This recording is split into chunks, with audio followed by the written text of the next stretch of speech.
Assalamualaikum dan selamat pagi Malaysia.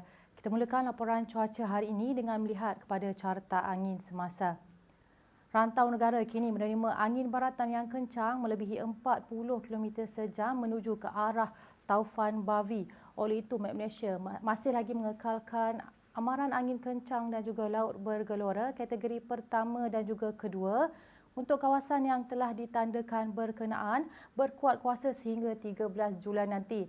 Manakala menjelang esok sehingga 12 Julai, amaran ini turut berkuat kuasa bagi kawasan perairan di Sabah Barat dan juga Labuan serta di Sarawak Utara.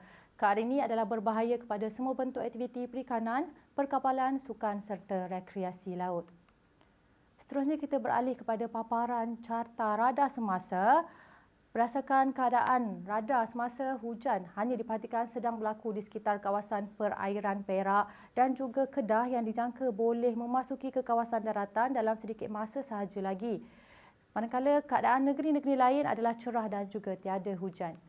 Untuk keadaan cuaca semasa di Sabah dan juga di Sarawak, keadaan cuaca cerah juga kini diperhatikan sedang berlaku di kebanyakan kawasan kecuali di Kudat yang dijangka boleh beransur reda dalam sedikit masa sahaja lagi.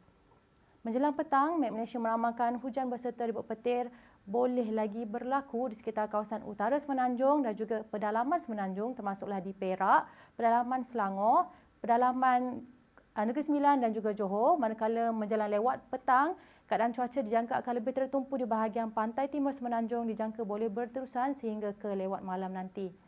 Keadaan cuaca lembap juga dijangka akan berlaku di hampir kesemua bahagian di negeri Sabah dan juga bahagian utara Sarawak.